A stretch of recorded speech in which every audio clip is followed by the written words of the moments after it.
안녕하세요, 여러분. 여러분들의 슬기로운 미디어 활용을 위해 시립 강북 청소년 센터에서 준비한 미리리터 프로그램을 진행하도록 하겠습니다. 이번 주제는 미디어를 읽고 쓰는 능력, 즉 미디어 리터러시를 이야기해보고자 합니다. 먼저 미리리터 프로그램의 강의를 담당할 선생님을 소개하겠습니다. 저는 한규훈 선생님이며 광운대학교에서 신문방송학을 공부하여 석사학위를 받았습니다. 이후 다양한 미디어 관련 강의와 연구를 하였고 현재는 방송 콘텐츠를 만드는 기업의 연구기관에서 선임연구원으로 재직 중입니다. 지금부터 여러분들께 미디어의 활용에 대한 이야기들을 함께 진행해 보도록 하겠습니다. 오늘 여러분들께 할 이야기 내용들이 다소 많지만 여러분들의 시간이 제한되어 있는 관계로 모든 내용을 다루지는 못할 것이에요. 그래서 중간중간 건너뛰면서 진행하게 될 것인데 궁금한 사항이 있으시면 담임 선생님을 통해서 제게 이메일로 질문해 주시면 답변해 드리도록 하겠습니다. 오늘 미리리터 프로그램의 핵심 내용입니다. 학습 목표는 미디어를 읽고 쓰는 능력을 배우는 것을 목표로 합니다.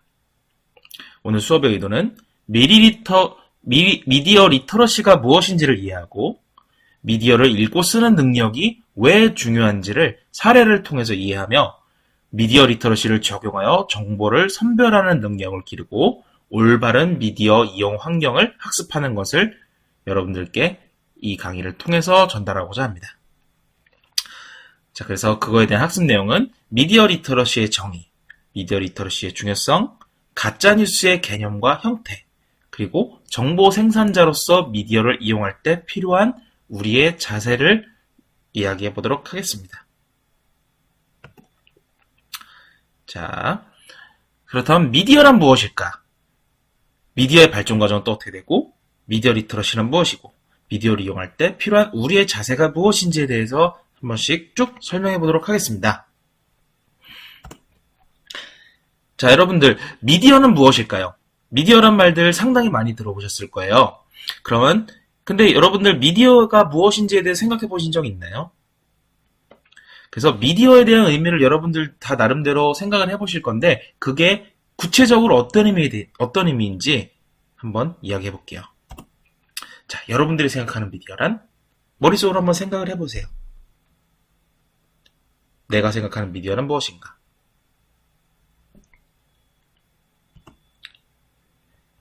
자, 미디어는요, 어떤 작용을 한쪽에서 다른 쪽으로 전달하는 역할을 하는 것을 미디어라고 합니다. 사전적인 정의예요. 그래서 어떤 작용을 한쪽에서 다른 쪽으로 전달한다는 것. 근데 이게 사전적으로는 이렇게 얘기가 나왔지만 우리가 흔히 쓰는 미디어라는 것은 정보를 다른 쪽으로 전달하는 매체를 미디어라고 합니다.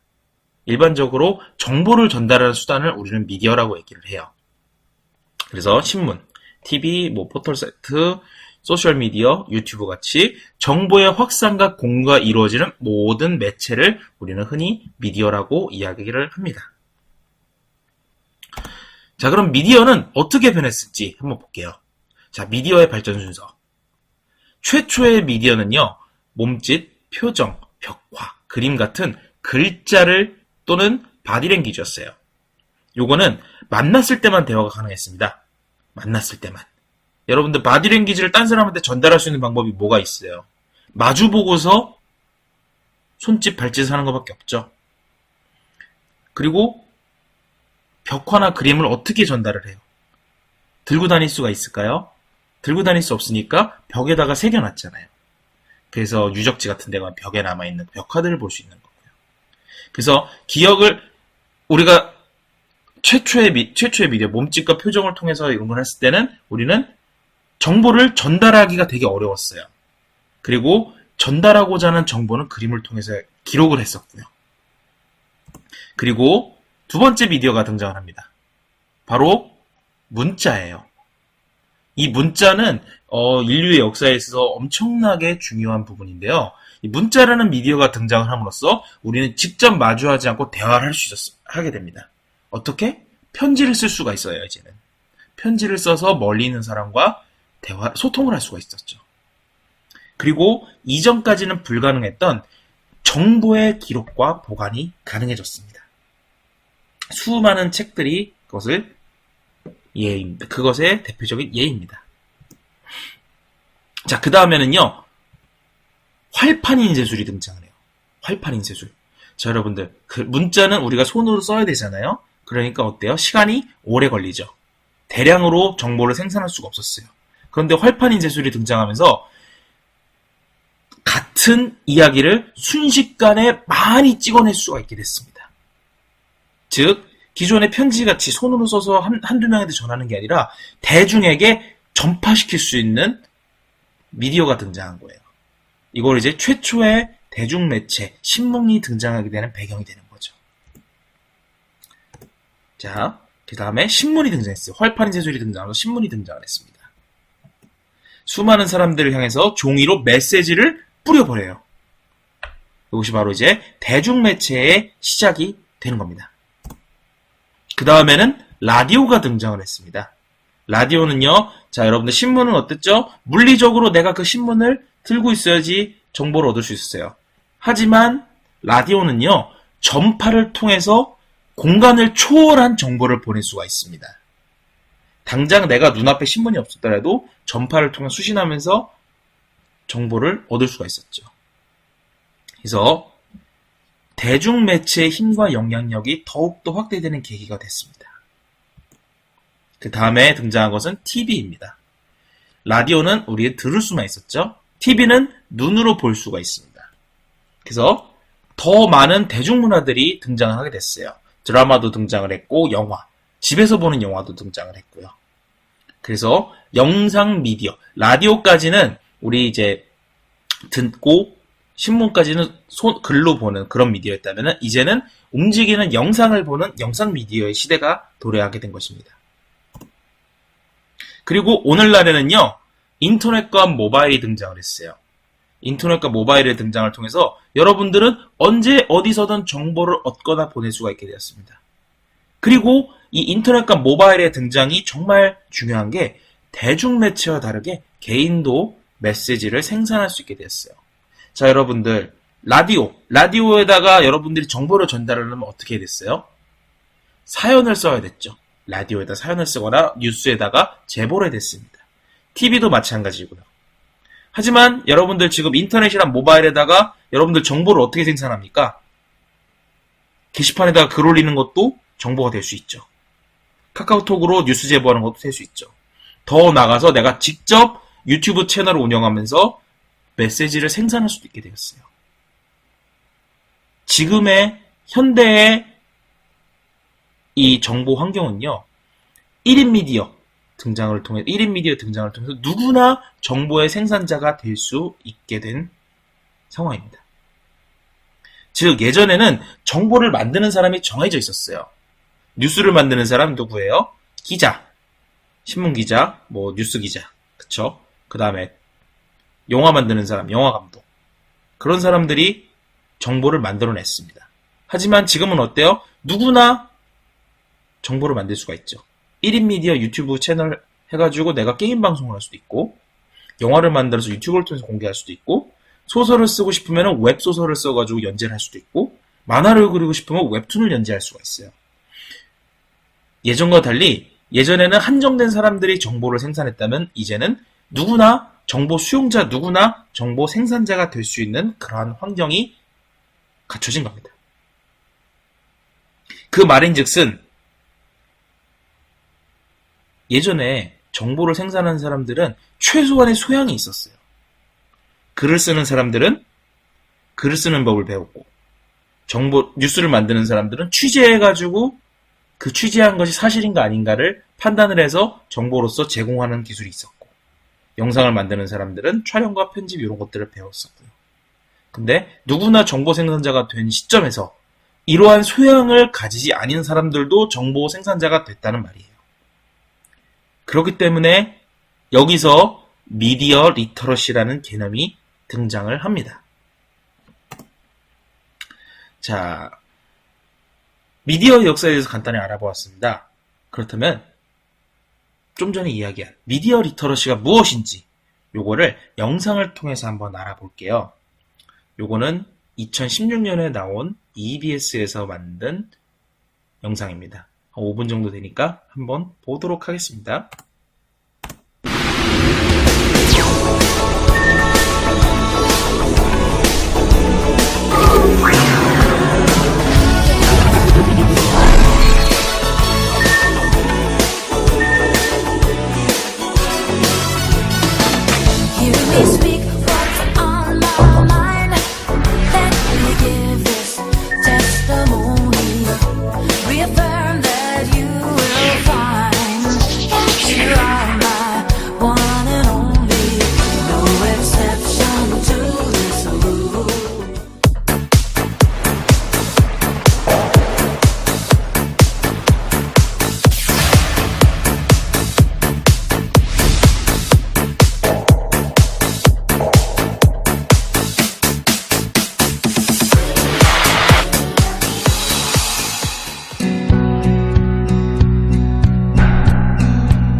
자, 어때요, 여러분?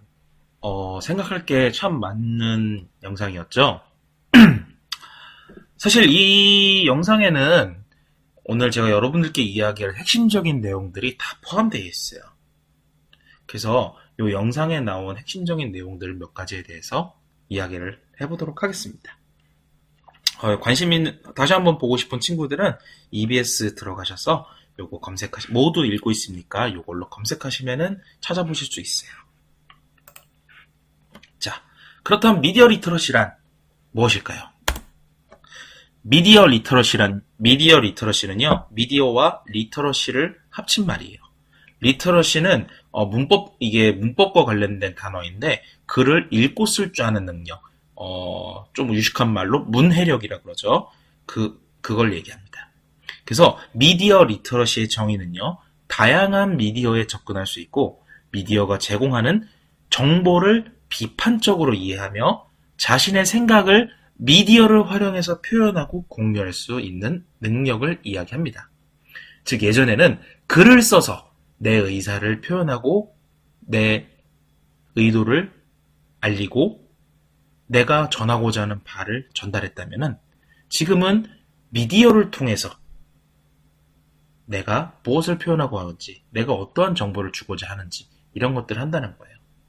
반대로 내가 정보를 수용할 때도 미디어를 통해 수용하기 때문에 예전에 글을 읽고 쓰는 것처럼 미디어를 읽고 쓰는 능력이 필요하다는 말입니다. 자, 좋건 나쁘건 미디어는 아이들에게 상당한 영향을 미친다. 국어 시간에 셰익스피어와 함께 미디어도 가르치자 라는 말이 있었어요. 자, 여러분들, 미디어는 우리에게 영향을 줄까요? 그리고 여러분들은 미디어 영향으로부터 자유로울까요? 항상 요거 미디어 관련된 얘기가 나오면요, 선생님 어릴 때는 그랬어요. 만화를 못 보게 했어요. 왜? 폭력적이고 선정적이라고 그래가지고요, 만화를 못 보게 하고 심지어 만화책을 다 불태우고 막 그러한 사회운동도 있었어요. 지금의 개념으로서는 정말 이해하기 어렵죠. 왜 그랬냐면은 그때 항상 만화들은 그렇잖아요. 과장되고 사람들이 봤을 때 즐거워야 되다 보니까 폭력적이거나 자극적인 내용들이 많았단 말이에요. 그 당시에 되게 보수적인 사고를 가지신 분들이 그거를 비판을 하면서 그런 식으로 만화를 불태우고 배척하는 일들을 했었어요. 지금도 마찬가지죠. 게임, 무슨 사건이 났어.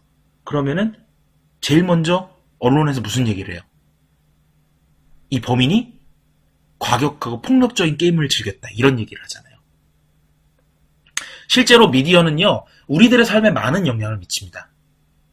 여러분들의 삶의 태도에도 영향을 미치고 라이프 스타일에도 영향을 미치고 또한 사고방식에도 영향을 미쳐요. 되게 단순한 예로 하나 들어볼게요. 여러분들, 연예인이 어떠한 아이템 하나 딱 착용하고 나오면 어때요? 그러면은 무슨 연예인 템 해가지고 갑자기 어마어마하게 팔리고 유행이 되고 그러죠. 이런 식으로 여러분들은 미디어의 영향을 직접적이든 간접적이든 받습니다. 미디어에서요, 우리는 항상 미디어를 접하고 있는 상황이기 때문에 미디어로부터 절대로 자유로울 수가 없어요. 미디어로부터 자유로울 수가 없으니까 우리는 이 미디어가 우리에게 미치는 영향을 긍정적으로 받아들여야만 합니다. 그렇기 때문에 미디어 리터러시가 꼭 필요한 거예요. 자, 우리 사회는 항상 미디어를 매개로 소통하고 있습니다. 그래서 미디어 교육은 수학이나 과학보다 중요하다고 생각합니다. 여러분들 이거에 대해서 동의하시나요? 선생님 이거에 대해서 정말 동의를 하는 편이에요. 특히 아까 영상에서 나왔지만 디지털 네이티브라는 표현을 합니다. 여러분들 같은 경우는 태어나면서부터 인터넷을 접했고 스마트폰을 접했어요. 태어나면서부터 존재했던 거잖아요. 선생님 세대에는 인터넷이라는 게 있긴 있었어요. 있는데 그게 삶에 영향을 크게 미치진 않았어요. 되게 제한된 사람들이 접근할 수 있는 매체였거든요. 근데 여러분들은 어때요? 태어나면서부터 네트워크에 연결돼 있죠. 언제 어딜 가도 인터넷을 접할 수 있고 언제 어디서도 스마트폰을 통해 소통을 할 수 있어요. 여러분들은 태어나면서부터 디지털 세대인 내추럴 본 디지털 네이티브예요. 그렇기 때문에 여러분들의 소통 방식은 기성세대인 선생님들 세대와 또 다릅니다. 여러분들은 미디어를 통해 소통을 하고 미디어를 통해 정보를 주고받고 미디어를 통한 삶을 살아요.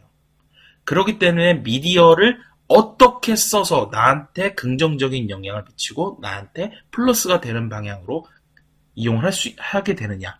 이러한 태도와 이러한 이용 습관을 몸에 익히는 게 제일 중요한 겁니다.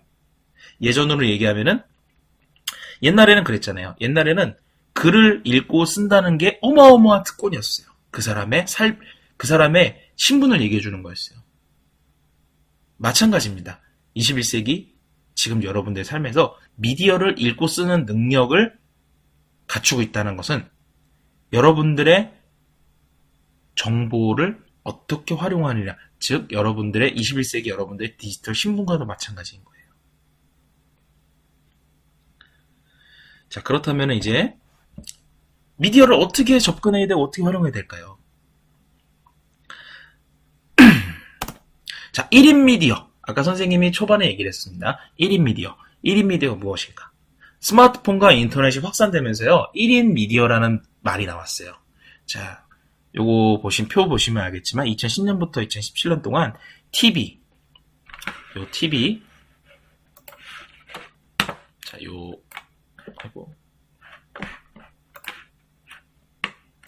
자, 여기 TV의 보유율은 점점 떨어졌어요. 점점 떨어졌고요. 스마트폰의 보급률은 2012년을 기점으로 계속해서 상승했습니다. 이렇게. 그리고 PC와 노트북, 컴퓨터는 점점 떨어져요. 스마트폰이 보급되면서 점점 떨어집니다.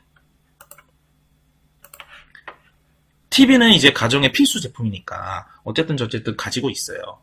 근데 컴퓨터의 보유율이 점점 떨어진다는 건 되게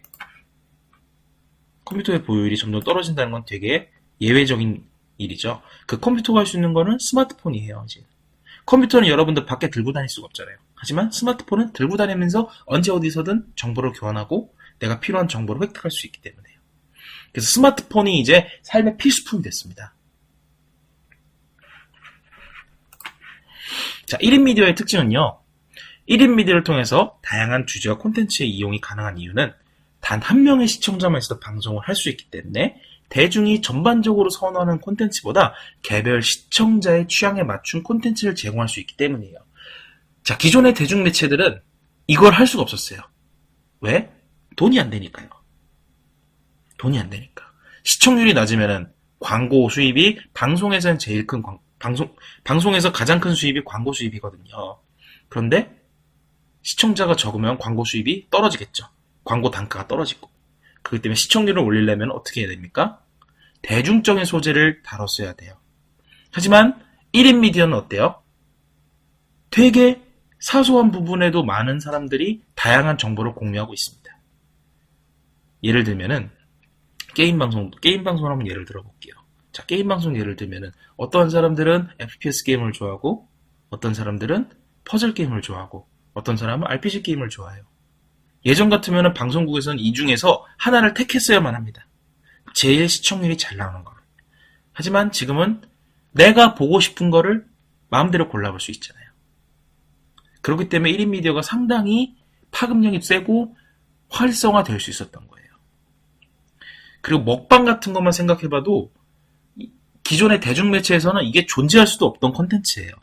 존재할 수조차 없던 콘텐츠예요. 아니, 남이 맛있게 먹고 쩝쩝거리면서 먹는 걸 누가 봅니까? TV에서. 하지만 인터넷에서 1인 미디어에서는 그 또한 수요가 있기 때문에 이게 하나의 컨텐츠로 자리를 잡은 거예요.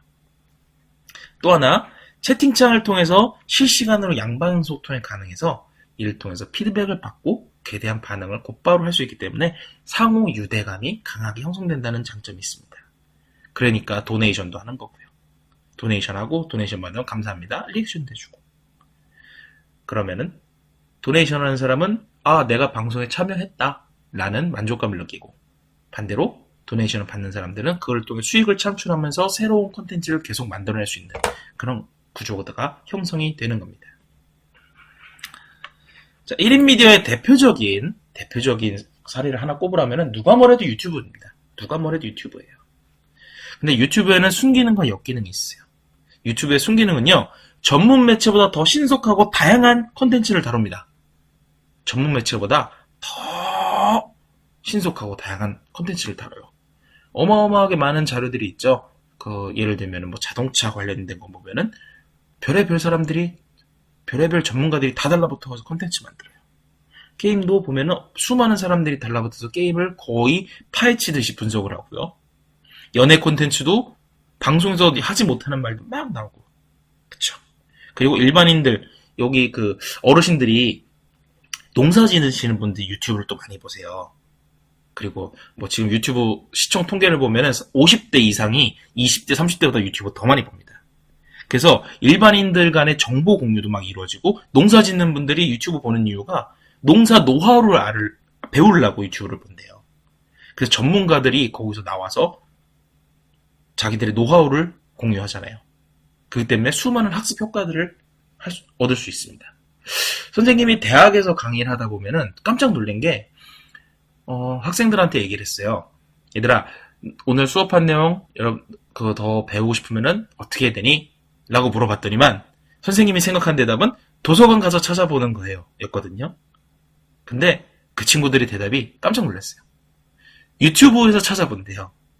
듣고 보니까 맞는 말이더라고요. 그만큼 유튜브가 학습이라던가 정보 획득에 있어서 상당히 긍정적인 영향을 많이 미칩니다. 한편 반대로는요, 누구나 영상을 업로드할 수 있기 때문에 정보에 여과 장치가 없어요. 그리고 그 정보가 진짜인지 가짜인지조차 누구도 판별해 주지 않습니다. 그 정보의 진위 여부는요, 정보를 받아들이는 사람이 판단을 해야 돼요. 정보를 제공하는 사람이 가짜 정보를 주든 진짜 정보를 주건 그거를 내가 알아서 판단해야 되는 거예요. 그렇기 때문에 여러분들은 이게 진짜인지 가짜인지, 쓸모있는 정보인지 아니면은 악의적인 자료인지 판단을 하는 리터러시 능력이 여기서 필요한 겁니다. 자, 그렇다면 미디어를 어떻게 이용할 수 있을까요? 단순히 정보만 이용하는 게 아니라 미디어를요, 능동적으로 이용할 수 있는 방법이 있어요. 요게 미국 그 미디어 리터러시 협회에서 나온 거를 우리나라에서 약간 우리나라 거에 맞게 좀 다듬은 건데, 여러분들 수준에 맞게 다듬은 건데, 자, 보세요. 5단계로 나눠집니다. 첫 번째, 주제 정하기. 핵심어를 먼저 찾고 질문을 만들어요. 예를 들면은, 내가 뭐 어떠한 정보를 찾고 싶어요. 그러면 그 정보에 대한 핵심어를 먼저 만듭니다. 그리고 내가 알고 싶은 거에 대한 질문을 만듭니다. 예를 들면 뭐가 있을까요? 뭐 학습에 대한 거 한다, 수능 같은 거, 여러분들 수능 시험 본다 치면은, 자, 2022년 수학 능력 시험 뭐 등급 컷, 이런 식으로, 뭐 아직 2022년 수능은 안 봤지만 그런 식으로 찾아봐요. 그리고 그런 검색을 하면은 뭐가 나옵니까? 정보들이 쭉 나오죠. 포털 사이트, 구글이든 네이버에다 검색을 하면은, 그러면 여러분들이 2단계로 넘어가는 거예요. 이제 정보원에 접근해서 정보를 수집하는 겁니다. 그러면은 각종 블로그들이 나오고, 아니면 무슨 입시 사이트들 나오고, 그 전문 분석하는 사람들이 거기다 쭉 자기들 정보를 얘기하죠. 그럼 거기서 여러분들 정보를 모으는 거예요. 그리고 그렇게 모은 정보를요, 3단계 주요 정보 골라내기, 필터링을 하는 겁니다. 여기서 진짜 이게 맞는 건가 아닌가 검색을 하는 거예요. 그래서 검색을 해보고, 내가 원하는 자료가 여기 있네? 그러면은 그거를 이제 4단계 넘어가서 새로운 정보를 만들어 공유하기 하는 거예요. 내 기준에 맞춰서 내가 필요한 정보를 골라서 다시 한번 정렬을 하는 겁니다. 그리고 그 결과를 가지고 남들에게 공유를 해주는 거예요. 여기는 결과를 발표한다고 되어 있는데 남들에게 공유하는 겁니다. 그런 식으로 새로운 정보를 창조하는 겁니다. 그리고 5단계 평가하기. 내가 이렇게 한 과정이 얼마나 효과적이었고 내가 원하는 정보를 얻었는가. 만약에 얻지 못했으면 어떻게 하면 더 좋은 정보를 얻을 수 있는가에 대해서 평가를 진행을 하는 겁니다. 우리 맛집 관련된 키워드로 한번 얘기를 해볼게요. 맛집 관련된 키워드가 이게 상당히 그 돈과 관련된 거기 때문에 마케팅 업체들이 많이 달라붙어 있어요. 그래서 무슨 맛집이라고 하면은 어마어마하게 리뷰들 많이 나오잖아요. 근데 그 리뷰가 돈 주고 쓴 리뷰, 이런 것들이 많아요. 그럼 진짜 맛집이 아닌데 맛집처럼 홍보를 하게 되는 거잖아요. 그럼 여러분들이 그게 진짜 맛집인지 아닌지 정보를 가려낼 수 있어야 되겠죠. 그걸 따라서 1, 2, 3, 4, 5단계를 한번 보겠습니다. 자, 핵심어를 찾고 질문을 만들어 봅시다. 핵심어. 강북구 맛집. 강북구와 맛집을 핵심 키워드로 저는 했습니다. 자, 그럼 질문을 만들어야겠죠. 검색할 질문을. 강북구 맛집. 이런 식으로. 아니면은 조금 더 디테일하게 강북구 수유동 맛집, 강북구 번동 맛집, 조금 더 거리를 넓혀서 노원구 맛집, 중랑구 맛집 이런 식으로요. 거기다가 여러분들 더해서 이번 메뉴를 더 넣을 수도 있겠죠. 돈가스 좋아하시는 친구들은 돈가스 맛집, 초밥 좋아하는 친구들은 초밥 맛집 이런 식으로요. 그렇게 해서 핵심어를 뽑고 핵심어를 가지고 질문을 만들어서 검색을 해요. 그 다음에 나온 그 정보들을 탐색을 하는 겁니다. 정보원에 접근해서 정보를 수집을 하는 거예요. 그럼 블로그도 나올 거고 무슨 망고 플레이트 이런 맛집 앱도 나올 거고 배달의 민족 이런 것도 나올 거잖아요. 거기서 내가 원하는 정보들을 추리는 거예요. 자, 그리고 거기서 봤는데 블로그 리뷰가 있어서 되게 맛있게 사진을 찍어놓고 했는데 맨 밑에 이 리뷰는 모모의 지원을 받아서 쓴 리뷰입니다. 이런 게 달려있으면 어때요? 신뢰도가 팍 떨어지죠. 그러면은 선생님 같은 경우는 그거는 걸러요. 필요 없어. 치워. 하고 빼버립니다. 그런 식으로 나만의 기준을 가지고 정보를 걸러내요. 그리고 그런 과정들 하다 보면 이제 노하우가 생길 거예요. 그 몇 년 전에 이런 맛집을 뽑아내는 노하우가 한번 공유가 됐었어요. 검색할 때 어디 맛집 이게 아니라 어디 지역명 메뉴 그리고 그 뒤에 오빠가 오빠랑 이런 식으로 새로운 키워드를 넣어서 검색을 하는 걸 사람들이 시도를 했었어요. 그리고 그게 상당히 효과가 좋았었죠. 그런 식으로 여러분들 새로운 정보를 만들고 그 다음에 그거를 블로그를 하면 블로그에도 올릴 수도 있고 소셜미디어 페이스북이라든가 인스타그램 같은 데 올릴 수도 있고요. 자, 그런 식으로 한 다음에 이제 5단계에서 내가 요번에 정보를 찾은 방법에 대해서 다시 한번 생각을 해보는 거예요. 내가 지역명이랑 맛집이랑 키워드를 검색했더만 너무 많은 정보들이 나오더라. 그럼 그거를 나는 지역명, 맛집, 그 다음에 메뉴명으로 넣어봤어. 거기서 내가 보고 싶은 자료만 골라봤다.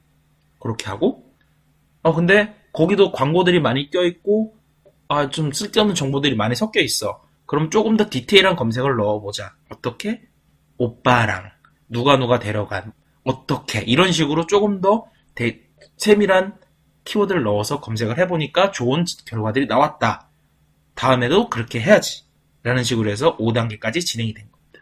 그리고 5단계 된 걸 다시 1단계로 돌아와서 반복을 하는 거예요. 이러한 과정들이 반복이 되면요. 여러분들 인터넷에서 정보 찾아가지고 숙제할 때, 과제할 때도 상당히 많이 도움이 될 거고 그 외에도 정보 찾을 때도 상당히 많이 도움이 될 거예요. 이게 예전 같았으면 도서관에서 자료를 찾는 거를 이게 해당되는 거예요. 예전에 도서관에서 자료 찾는 방식이 지금 미디어에서는 이런 식으로 바뀌었다라고 이해해 주시면 될 것 같습니다. 자, 그러면은 또 하나 이제 생각을 해볼게요. 미디어 리터러시가 중요한 이유가 또 있어요. 되게 직접적으로. 그것은 바로요.